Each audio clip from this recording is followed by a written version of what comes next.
Don't look now, but the Warriors already climbed up to the 6th seed with the 5th seed in sight. They're now 9-1 with Jimmy Butler in the lineup after smacking the Knicks in Madison Square Garden, coming off a back-to-back. Hey, don't let Steph get number 5, or it's going to be some very uncomfortable GOAT conversations this summer.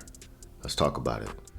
What's good, y'all? And what might be the best win of the Jimmy Butler era so far? The Warriors just whooped the Knicks 114-102 on the second night of a back-to-back against a tough 40-20 Knicks team in Madison Square Garden. You got Steph, who's banged up with a tweaked ankle. You got Jimmy Butler, who's dealing with back spasms. GP2's out. Kuminga's still out. They were down 10 points in the third quarter, and they still put out the dub. Steph Curry, once again, just absolutely embarrassing defenses. Curry had another masterclass in Madison Square Garden. Now, I know it wasn't a 50-burger, but he did drop 28, 7, and 9. He went 5 of 9 on threes. He was a plus 23, and the Knicks were triple teaming him all game, and he still dropped them off. Hey, the chef was cooking, bro, and he loves Madison Square Garden. Steph is now 12-1 in his career in Madison Square Garden. The only game he lost was the 54-point masterpiece on February 27th, 2013. Let's hear what Steph had to say post-game. I mean, it's Madison Square Garden. It speaks for itself. This is a place that naturally has great, unique, authentic basketball energy. And, like, the fans are unreal, like the who's who of Celebrity Row and all that. Everybody's anticipating great basketball. And from my first game here in college to now, like, it's always delivered. So, and for us on the Western Conference, we only get one chance here. We try to make the most of it.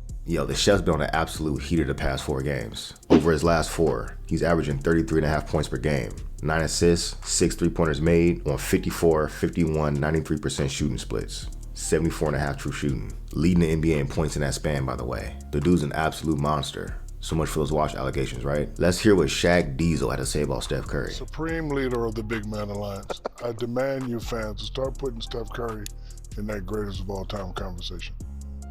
Just start putting them in the conversation. So the conversation of Jordan, Mike, LeBron, Kobe. LeBron, start putting Steph in that conversation. I demand it. Why does the Big Man Alliance need to say something? Because I am the supreme leader and my voice counts. And I'm saying, listen, I played against Mike, played with Kobe, played against and with LeBron.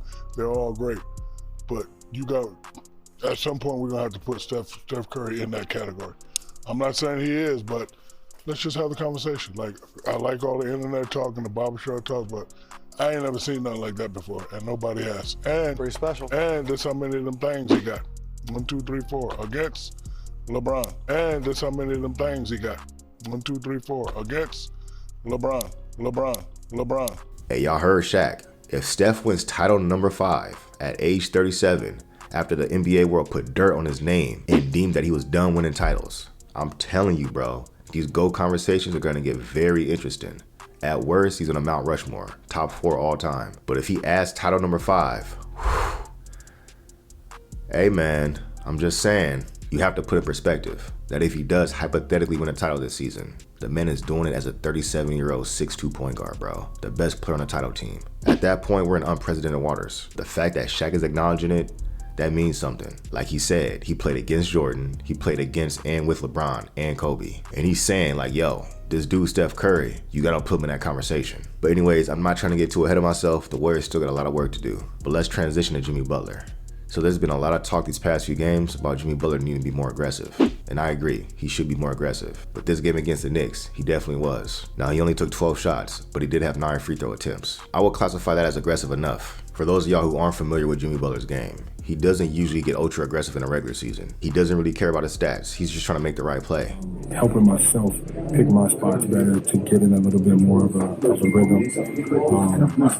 And I think everybody's always looking for me to be aggressive. And like I tell everybody, I can't help it but to make the right play time and time and time again. And I hope that that's contagious, knowing that just because it plays for you does not mean that it's your shot. So that's what we turn the corner.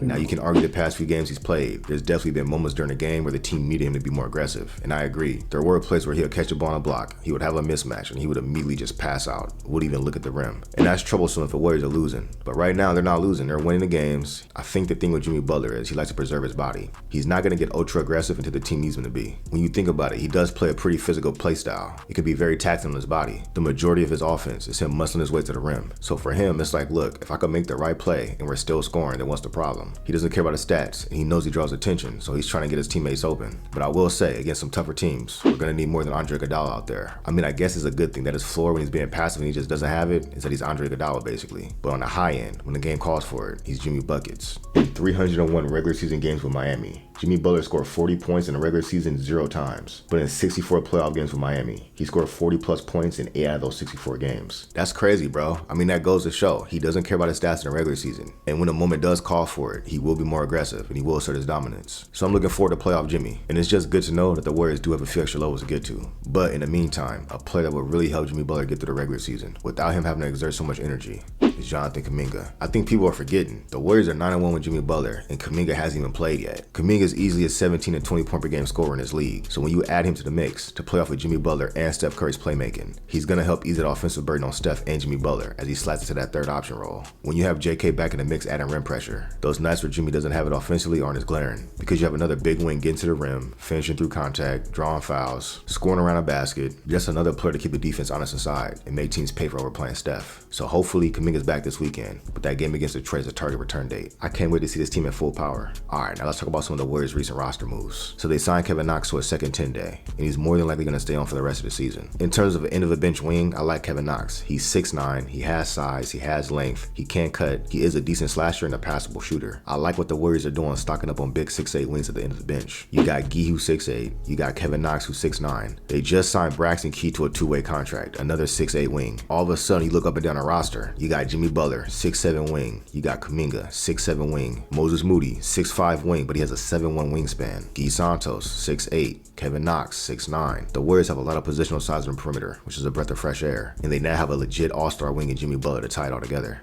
Getting back to these roster moves, the Warriors promote Pat Spencer to a standard NBA contract. I think it's well deserved. You could do a lot worse than Pat Spencer as your third string point guard. I think he's better than Reggie Jackson, who's cooked right now. He's an end of bench guy that's not going to complain about playing time. And when he does play, he's scrappy, he plays defense, he's a pretty smart passer. He does have some athleticism, a little finishing ability. He's just generally a pretty smart player on both ends of the court. And you don't need much from him unless it's an injury. I like it, so shout out to Pat Spencer. The Warriors also signed Taron Armstrong on a 2-way contract. Now, as you can probably guess, I'm not too tapped in with Australia basketball. But from the research I've done, he seems like a pretty solid prospect. He's a 6'6" point guard that seems to have good passing feel, good IQ, crappy getting to the rim, and has shown improvement in Australia these past few seasons. But let's hear what former Warrior Andrew Bogut had to say about Taron Armstrong. Taron Armstrong has signed a 2-way deal, former Kansas Taipan. He signed a 2-way deal with the Golden State Warriors. Had a lot of Golden State Warriors fans hitting me up. What can we expect? What kind of player is he? Look, he's a young and up and coming player here in Australia. A high usage guy, mainly in the pick and roll, really good out of the pick and roll. Shots starting to come together, but he's a fighter, aggressive, really good at getting 2 feet in the paint and finishing. Gets the free throw line a lot. Still improving defensively, needs a little bit of work there, but most young guys do. I think a really, really good pickup by Golden State. Whether he plays a lot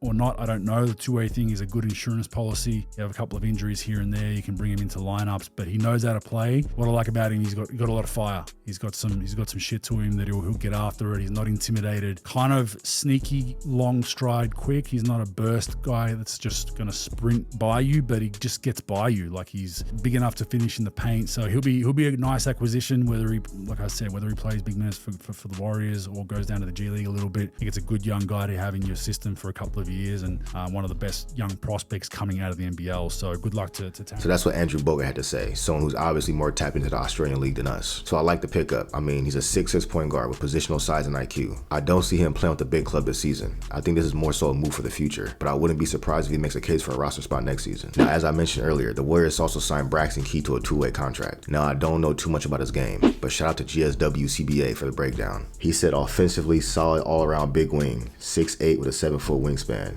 in the ilk of a Draymond, Kyle Anderson, Larry Nance type player. He's a smart connector who can put the ball on the floor and play make, tough rebounder, and disruptive defender. Leads the G League in steals at 2.6 steals per game and 8th in defensive wing shares. So it sounds like he's a big 6'8" wing as a defensive specialist. He's averaging 15, 9, and 4 in the G League. He's already 28 years old, so not much upside there, but I still like the pickup anyways. Alright, with that being said, let's check out what's more than likely the Warriors' final depth chart this season.